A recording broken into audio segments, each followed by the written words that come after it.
Hey, how's it going, guys? Political Spatula here, back at it again with another day of propaganda watch. And I wanted to talk about Iran because a lot of news sources and political commentators are propping up Iran and their ability to actually fight this war. I'd like to show a couple of clips first, and then I'd like to kind of go through my points and explain why Iran is actively collapsing and then it's not going to make it through this war. If Iran is behind these cyber attacks on the U.S. water systems, the message is clear. It's a warning. If the U.S. strikes critical infrastructure in Iran, including desalination plants and power grids, Iran will respond in kind through cyber attacks against critical infrastructure in the U.S. Essentially, Iran will bring the war to the U.S. itself using cyber.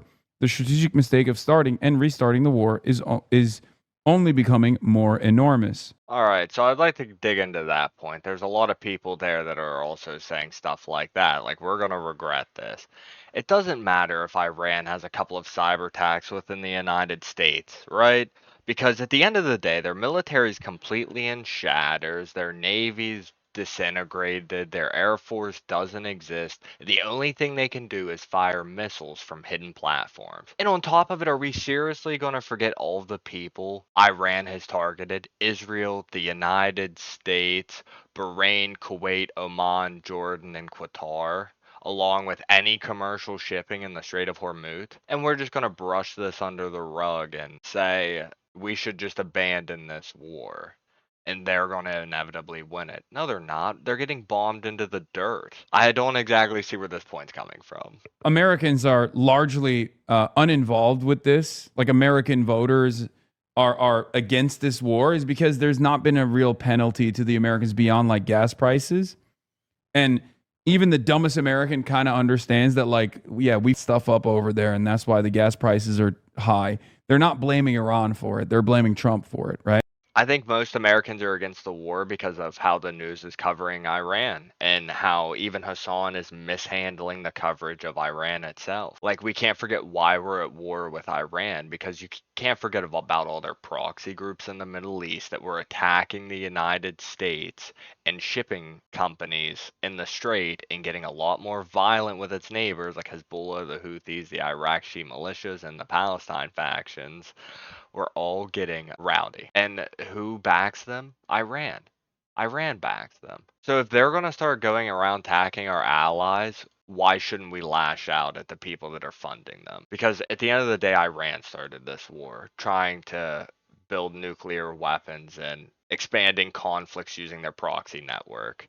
Like, let's be for real. Not that it matters, though, because the Iranian calculation in this situation could potentially be, well, these Americans don't like this war, but Trump doesn't give a shit. So we might as well universalize the pain a little bit.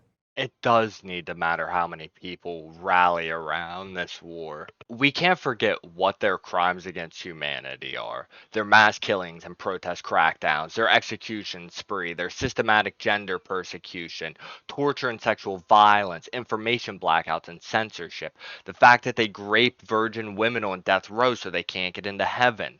There's a lot of horrible things that happen within that country, and if you have a wife or a daughter, you really should want this war to continue so the Iranian regime is no longer in power and can no longer do these things to women because it's really horrific and it's people like Hassan that doesn't care about their crimes against humanity. And for whatever reason, who knows? All right, so I'm going to move on to the next video here of a name that's come up on my channel quite frequently is Brian Tyler Cohen. And I would also like to kind of dispute some of his coverage. And then, like I said, at the end of the video, I'll kind of go over a lot of my facts and why Iran is actively collapsing, and it's a matter of time whether people want to admit that or not. All right, so let's get into this one. List is much longer than the other.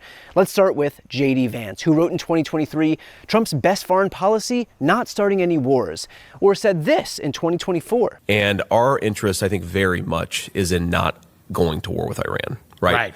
It would be a huge distraction of resources. It would be massively expensive to our country. And yet today, happily retweeted a picture of himself in the Situation Room starting a war. Okay, so we can't forget that the United States didn't start this war. Iran started this war by using their proxy groups to attack pretty much everyone around them, including shipping companies that were going through the Strait of Hormuz.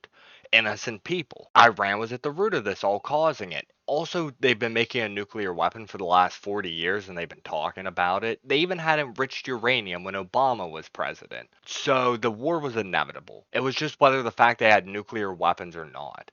And that's the fact people don't cover. They will sit here and try to get the United States population to be against the war. Because also, don't forget how they treat women. Like, if anyone cares about the well being of anyone at all, put yourself in the shoes of being an Iranian woman right now under the Ayatollah. It's hard not to recognize the con. Trump campaigned expressly on being the peace president. I mean, hell, this is the FIFA Peace Prize winner that we're talking about after all. So, like I said, when this came out, we knew why we were going to war with Iran. Okay? We knew that they were using their proxy groups to attack all of our allies in the Middle East and innocent people.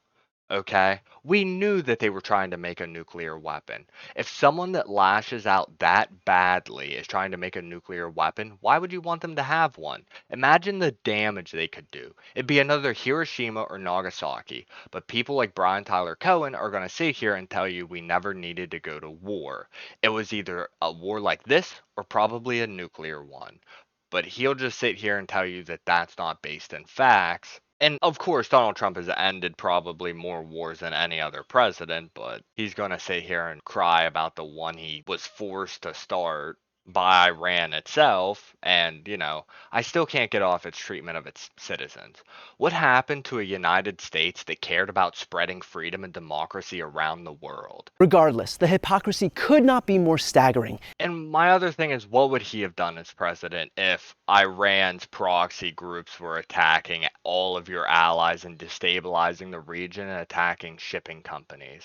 What would you have done, Brian? Would you have just sat back and let them take over the region and build their nuclear weapon and cost how many hundreds of thousands of people their lives? Let's be for real. Alright, and here's video 3 that I would like to kind of debunk some of these other common points that people typically have against the United States as well. And then finally, we'll get into the meat of my points. And let's continue. In the Gulf right now, I don't think we have enough to even go through a long and extended conflict with Iran. And that's the other point. The United States cannot have a long-term war with Iran, which is kind of silly because the United States has long-range bombers, intercontinental ballistic missiles, destroyers that can fire missiles from like 150 miles away.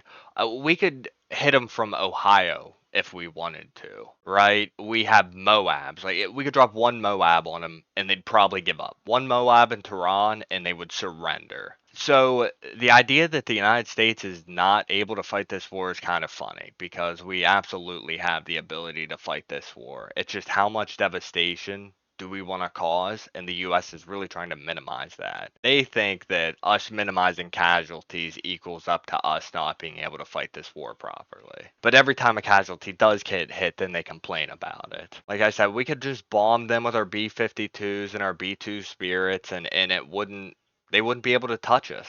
We could hit them with long-range ICBMs and it wouldn't affect us. We'd be perfectly fine. So this whole idea that the U.S. just can't win this war is a little silly because they don't have any of the capabilities to hit us quite like we're hitting them, or would definitely be able to hit them. Its head. And this is part of the reason I'm so surprised as to why Trump really restarted this, because I expected that if he's actually going to restart this war, he must have a plan. And Trump didn't restart this war. Iran really forced him into starting it with his proxy groups, like I have to say for the millionth time, because they don't want to accept the fact that Iran was using militias or, mercenary-like groups that were being paid and operated by them to attack our people. And you think we're just going to sit by while that happens? Like if Russia paid their mercenary group to march into Poland and start fighting the Polish people, I'm pretty sure that would spark World War III against NATO and Russia. But it's okay for Iran and their regime to try building a nuclear weapon, threaten to destabilize the world, the treatment of their people and women, and using proxy groups to attack innocent people and our allies. And Trump started this war. Like, come on, be for real. Alright, and here are some of my points as to why Iran's definitely not winning this war. So they have about 109 vessels, mostly frigates, corvettes, and submarines.